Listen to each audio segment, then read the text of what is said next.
Hi, my name is Brian LaPayower, and this is LaPayower Report, the fundamental talk show program where I conduct conversations with individuals who have unique skills and talents. On the program, my featured guest is the host of the program known as Beyond the Red Circle, and his name is T-Dog Tomasio. But first, before I go on with my guests, I want to make a special memorial tribute. Recently, a producer at the studio has passed away, and her name is Grace Ferranti. I don't know if we can get that picture on the screen right now. There she is, Grace Ferranti. She on the studio at the studio. Grace, on her background, she was a director for the I believe the Housing Services of New York, and also she produced two programs.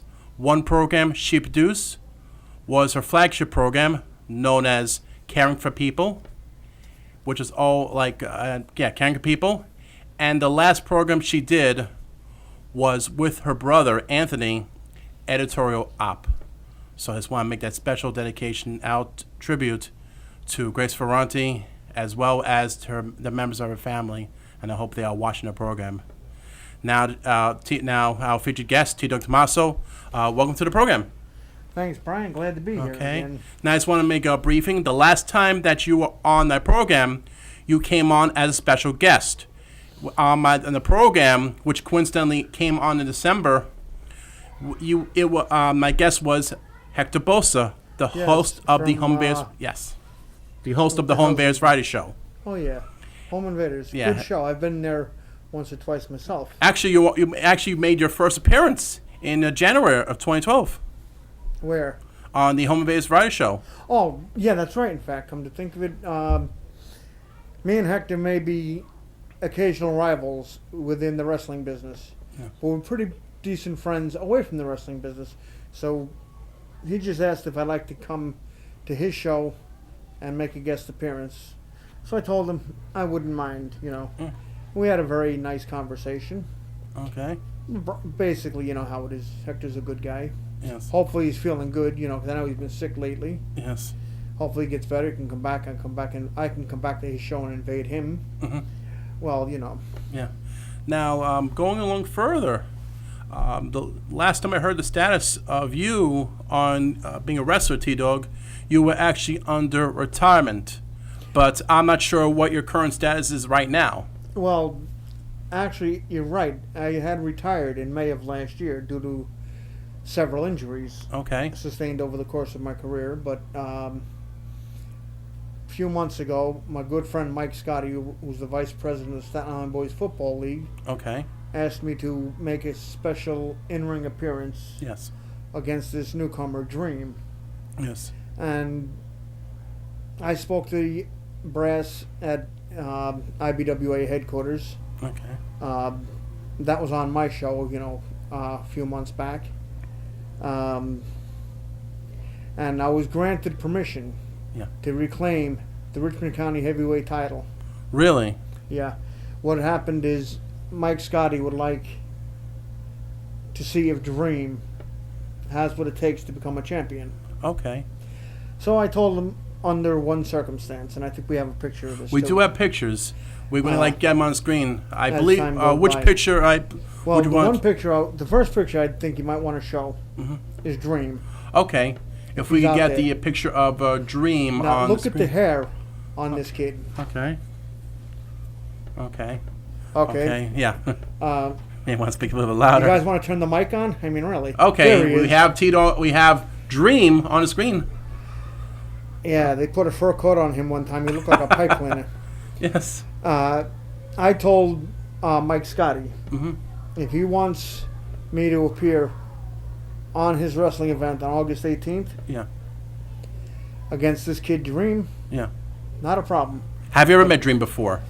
Well, I've heard of him. I haven't actually... Well, I've met him on my show, but not for a long period I believe, if I'm correct, in, was it May's show of Beyond the Red Circle, your program that you're the host of, Dream was a guest. Is that correct? Was it May or was it June? I think it was June. We're in June. Probably June. Okay, June. Well, this is right. Yeah. June. I'm sorry. Yeah, June. I think it was the June show. Yeah. And actually, stuff was discussed where he wants to challenge me for the Richmond County heavyweight title. Yeah. I told him no problem. Now you saw the hair on that kid, right? Yes. I put a stipulation in the contract. I'm putting up the title. Okay. Dream's putting up his hair. Okay. You know what I'm looking forward to, folks? What are you looking forward to? Shaving him bald. I wonder what he'd look like, imitating Telly Savalas. Okay. My title, his hair. Okay. Hair versus championship challenge. Have you ever watched that program, Kojak? I used to watch the original Kojak. Yeah. Goes to show you how old I am. Right. You're not talking about the one with Ving Rhames, are you? No, I'm talking about Telly Savalas, like you brought up. I used to watch it really didn't go so well with Ving Rhames. That show went over like your typical turd in the punch bowl. Right. I mean, that was a really bad show, folks. Yeah. We're not here to talk about Telly Savalas, right. Ving Rhames, or Theo Kojak, as it were. Yes. We're here to talk about basically stuff I've been up to over the last couple of months. Yes. And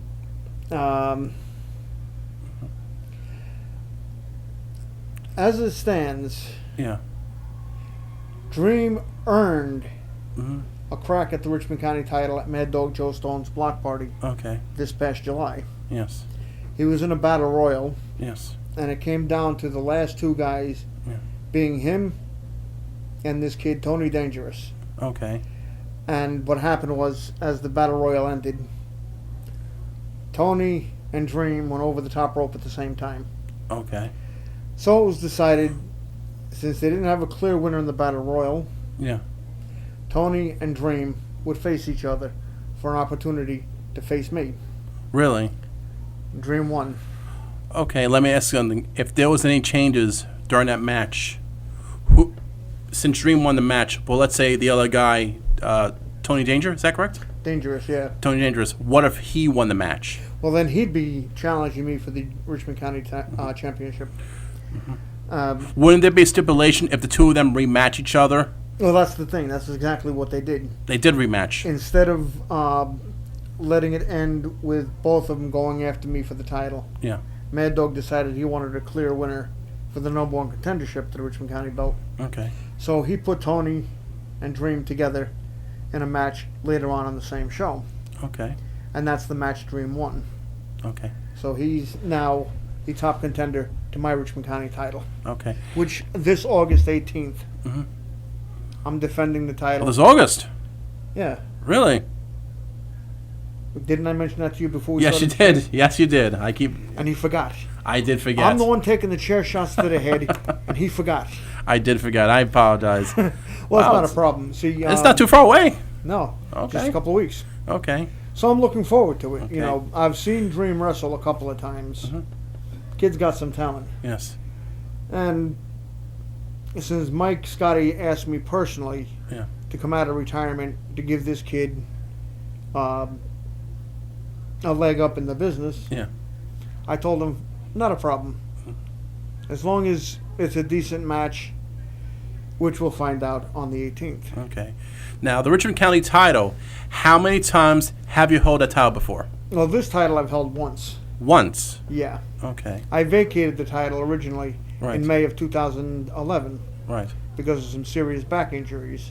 Okay. But as like I said, Mike Scotty asked me as a personal favor to defend this title against Dream, so I told him it's not a problem.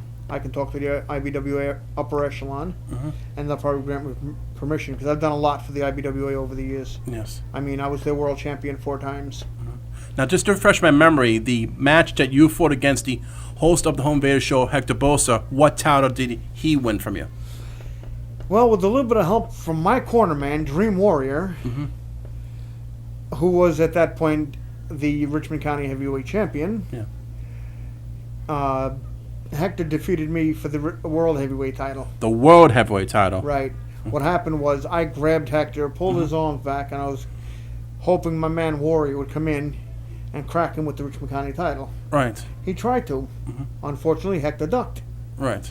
And, you know, I didn't have enough time to get out of the way, so I basically took it full force in the face. Right. Yeah, we did talk about it when you were a guest, when you were an extra additional guest on that program. A couple months back. Yeah, and I don't know if we showed any footage of it, but what happened was after Dream Warrior hit me with the belt, I went down. Yeah. Warrior tried to stop Hector from pinning me. Yeah. Hector decked him with a right cross, and then dropped on top of me for the pin. Yes. Then he goes around for the next 6 months saying what a great champion he is. You know, how he is hands of stone and his great wrestling talent won him the world title. Right. He retired without ever having defended the title because he got hurt in training. Yes. Twice. Yes. Yes, I remember that part. Yes. And I questioned him, why did he wrestle you? Because, and he just wind up winning the match, but he couldn't hold the title because of his injuries and his background. Basically, he had no background in the ring. Right. And the injuries he suffered, we were training at the FCW arena on Annandale, and he kept making the same mistake over and over again. He'd fall, forget to tuck his chin to his chest, and he hit his head on the ring apron or the mat. Okay. And basically, after doing that 3 or 4 times, he came away with a nice concussion. Yeah. But all that aside, Hector was, in my opinion, a good challenge. Okay. He's a good friend. Yes. And, I'm constantly busting his chops about it all the time, Okay. Actually, before I surrendered this title last year, I had actually challenged Hector to try and take the championship from me. Really? He kept turning me down. Okay. He figured to retire undefeated. This way he has no blemishes on his record. Yes. Got some news for him. Outside of Spike Stevens, he had to be the worst IBWA World Champion on record. Right. But you know how that goes. Yeah. So it's like what I'm doing now generally is a lot of public appearances. In fact, I was over in Studio A little while ago with the kids, posing for pictures, and they were having a grand old time. Yes. Some of the adults were having a grand old time. Yes. Which is nice. I like adults. Yes. I like kids better. Oh, really? Yeah, you know what I told them to make them nervous? What? I love kids. I have 2 for lunch every day. Okay. Ah, yes. One too many fake chair shots to the head, folks. Okay. Well, so what other questions would you like to have answered? How many titles have you held altogether? And besides the IWA and the World Heavyweight title? The IBWA World Championship I held 4 times. Okay. Taken from a variety of opponents. I held the IBWA World Tag Team title with Spike Stevens. Yeah. Like I said, a totally useless tag partner. Okay. We lost the tag title to Roman Alexis and Onslaught. No, it wasn't Roman Alexis and Onslaught. It was Zarathos, and I think the guy was called Steel Blade. Okay. I was trying to use a scissor lock to wear down Zarathos, and he outsmarted me. He actually wrapped his arms around my legs under my knees. Oh, really? And the sucker stood straight up. Okay. Got me into a pinning predicament where I couldn't kick out, and Spike Stevens stands there and watches. Doesn't do a thing about it. Okay. So we end up dropping the tag title. Then a couple of years later, we're involved in a tag match. Me and Spike Stevens against Warzone. Yes. And the Predator. Okay. And you said the Predator? Yep. Not the same Predator. Okay. He was an independent guy. Okay. Let's just say Spike Stevens' big mouth almost got me killed. Oh, really? Yeah. Warzone was a big black guy. Okay. 6'4", about 500 pounds. Couldn't see him in the dark unless he smiled. Okay. Spike Stevens called him a porch monkey. Oof. Yeah. Okay.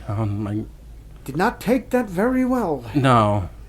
Midway through the match, I drop kicked the Predator. Okay. The man stood there and looked at me. Okay. 215 pounds, square in the middle of his man's chest. Okay. He just stood there. I'm like, okay. A couple of minutes later, I threw a flying cross body block at Warzone. Okay. He caught me in mid-flight, turned into a fall-away slam. Wow. I hit the mat. He hit me. My lungs hit the ceiling.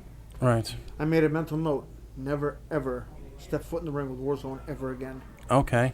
Guess who I stepped in the ring with 2 years later in another tag match? Who? Warzone. Okay. Only this time it was against Warzone and Predator. My partner was El Salvaje Jr. At one of Mad Dog's block parties. Right. Midway through the match, I'm reaching for a tag. El Salvaje Jr. is halfway up the block. Right. I'm like, okay. Come here, you knucklehead. I go down, I drag him back, tag him in. A couple of minutes later, he tags me back in. Yeah. Warzone grabs me. Yes. Hands me off to Warpath. Warpath hits the power bomb. Unfortunately, he was standing on the top rope when he did it. Really? You can imagine the pain that must have caused. Yeah. Well, it was brief, so I was almost unconscious after that. Okay. And then, right after I hit the mat, Warzone fell on me. Okay. Again, I coughed up a lung. Oh, my. Oh, yeah. Okay. Then while I'm laying there trying to breathe, Mad Dog's late younger brother, Mike Stone, comes into the ring and starts whipping me with a belt. Okay. I'm laying there looking at him like, Mike, if I could breathe, you'd be dead by now. And, you know, oh, look, we got another shot up here. Okay. That's Dream. Yes. Right next to me in this shot. Okay. And that's Wild Thing next to him. Right. The guy Mad Dog we were just talking about. Yeah. He's that big dark spot right in the middle. Okay. Actually, can we, our Taco's got a good guy. Can you point out to Mad Dog or John, also down the booth too? John? One of you guys. One of you guys. That's Mad Dog. That's Mad Dog Joe Stone. Yeah. I've wrestled him a couple of times. Okay, so I met him. That's Wild Thing. And that's Dream. That's Dream. And that's you on the right. And one on the far left is Mike Scotty, who's running this show that I'm defending the title against Dream. And of course, that's you, T-Dog. That's the only cute one there. Yeah. Okay. Over here thank you, guy. Move your hand, Slappy. Okay. You do have, now I see the mask is actually different. How many masks do you own? Well, I actually have 3 like this. Okay. And a whole variety of other styles. Okay. I wear these the most because they're my favorite. Simply because they're patterned after the great Mil Mascaras. One of my favorite masked wrestlers of all time. And, you know, and here's a nice close-up shot of me. That's wearing the Richmond County heavyweight belt. Yes. Pretty belt, huh? That's a very amazing belt. And that's also the same one you're wearing right now on the program. Yep. This is the title going up on the line. Yeah, you keep it on. Dream's hair. But, okay. And if I'm successful, I'll have a new set of hair and my championship belt. Okay. Which I'll really cherish. Okay. Because then I'll retire again, undefeated. Okay. Now we already showed that picture already, I believe. What they're about to show a picture of Dream. We saw a Dream already. Well, you can show it again. Now show it one more time. Show a picture of Dream one more time. And take into account, you could put a fur coat on this kid. You'd think he was a pipe cleaner. Okay, so that's Dream. Yeah, and the wrestler that you're facing. And the thing is, I saw this kid wrestle in a battle royal and a one-on-one match at the Maple Goldie Academy in Queens. Okay. Back in March. He lost both matches, but he gave a great showing. I mean, he tossed a few people over before he got tossed. Okay.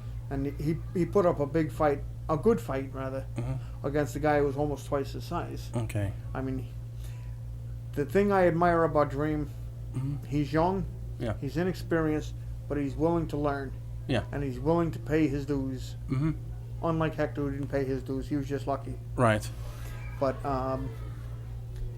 I think once, well, I don't know if I mentioned Mad Dog Joe Stone's block party event. Yeah. Where I did mention, didn't I? Yeah, you did. Royal. Yes, you did.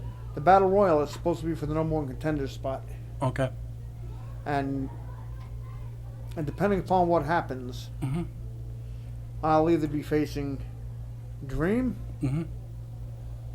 or whoever else might be left. I'm thinking if Dream is lucky enough to get that far, his only stiff competition is going to be Tony Dangerous. Right. So I'll be facing either one of them.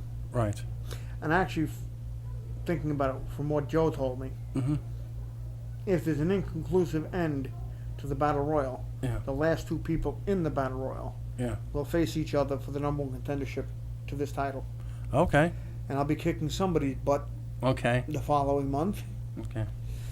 Now, real quickly, the match that you have, T-Dog, against Dream coming up. on August 18th. No, that's the one we're discussing. Right. If Dream wins at Mad Dog's event. So it's when one event in order to face you. Right. And Okay. if Dream wins, whoever wins is going to be a hair versus title match. Right. So I'm hoping Dream wins because I'd like to see him bald. Okay. Is there anything special that's going to go on with the match as well besides you against Dream, besides the hair match? Any type of other stipulations? No, that's it basically. No special referee, no... I just want a referee who knows how to count to 3 without getting mixed up.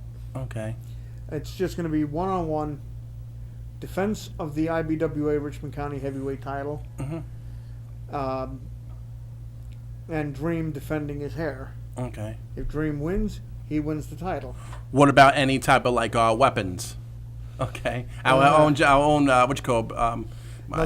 floor manager John Konzuga, he's actually a referee, but he actually referees the soccer ends. I think he can make a range to become a wrestling referee. We'll keep it in mind. Yeah. I think Mad Dog's already got a referee in mind for that. Oh, Mad Dog has a referee. I believe so.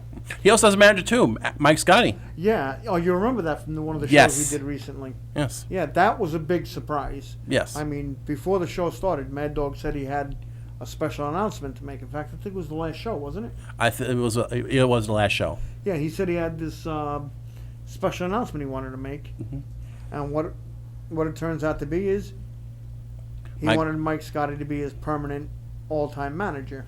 He's a really great guy, Mike Scotty. Actually, he is. I mean, he's giving a young and up-and-coming rookie a chance at greatness. Yeah. Actually, a couple of them as that goes, because Tony Danger is going to probably be on that show too. But I understand that Mad Dog Joe Stone is not a rookie. Nah, Mad Dog's been around for I think almost 20 years. Really? He's held many titles, including the IBWA World title. Wow. He's held the MWF World title, the Arena Puerto Rico Heavyweight title. He could give you a laundry list of titles he's held. Yeah. What's going on, Guy? Yeah. We got two people who would like to come on, but I'll put them on from out here, from the key cam camera, and have them put on, because they want to do and say something about T-Dog here. Okay, go ahead. Okay, this should prove to be interesting. Okay. What do you suppose that's all about? I'm going to find it right now. That's what scares me. Yes. Let's see. I want to see what's going on. We've only got a couple of minutes left, folks. Okay. All right. We're going to find out what it is. And it's upside down. Okay. It's actually upside down, guys. It's upside... That's what T-Dog does to us. Okay. Okay. Okay, thank you, guys. Okay. Nothing serious. Yeah. Your director here needs some serious help. Yes, that's our director, Guy K. Comier. Yeah, and you know what the funny thing is? I've known that boy for almost 40 years. Okay. So I guess it's pretty much I've always known he needs serious help. Okay. And we went to high school together. He's over here giving me the birdie. Oh, really? Yep. We went to high school and junior high school. Okay. Last time I looked, I think he was still in high school. Okay. And that was what, 1979 we graduated? Really? Yes. I was born in 1978. I was born year before that. Yeah. Year old, huh? Now I'm going to be 34 this year. Hopefully I'll make my 34th birthday. Yeah, you'll make it. Don't worry. I won't push you through any tables. Yeah. And real shortly, do you, in your years of wrestling, can you name one match that was an easy match? In other words, the wrestler wasn't really much experience, and you actually has the easy title. Actually, or maybe your first title match. Who would it be? Well, actually, what I would say, you're looking more along the lines of greatest or favorite match. Yeah. Well, I would say one of my favorite matches was when I won the IBWA World title for the second time. Okay. That was against a guy named Coco Power. Oh, really?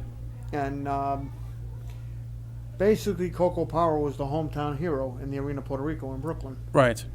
And he hit me with 3 running power slams, and it pissed off the audience because he couldn't pin me. Okay. Drove them to distraction. I got him with a nice couple of drop kicks, if I remember correctly. Okay. And then I finally made the pin. They handed me the world title, and just to bust chops, I did the typical Hulk Hogan, you know. Okay. How did they take it? Not very well. Really? I'm over there posing. I'm going like. Okay. Okay. Annoying the hell out of them. Look at that. Nice close up of the belt. Okay. Annoying the hell out of them. Somebody in the back of the arena yells out, "Look at that! He thinks he's Hulk Hogan." So I stood there and I went. I just got up. I went. I spun the finger through the air. And they booed loud enough to be heard on Staten Island. Wow. Okay. Couldn't say I blamed them, but... Well, I just want to say, time's actually running short, but T-Dog, I definitely want to thank you for coming on the program. My pleasure. I'm glad to come back. Now, I don't think if anyone out there wants to contact you, is there a possibility they can do that? The only thing I could say would be T-Dog Tomasio at Facebook. Okay. I don't know how that works. I very seldom go on it. I think it's Facebook/TDogTomasio.com or Facebook.com TDogTomasio/whatever. Okay. Well, just look for T-Dog Tomasio out there. You might find him. Okay. Well, anyone out there, if anyone wants to reach me, they can email me at lapayowreport@gmail.com or they can write to me at the studio. So, T-Dog, once again, thank you for coming on the program. I'd like to thank Guy Cormier, John Contaduca, and the rest of the staff crew for helping out on the program. So, once again, my name is Brian LaPayower, and this was LaPayower Report. Thank you for watching.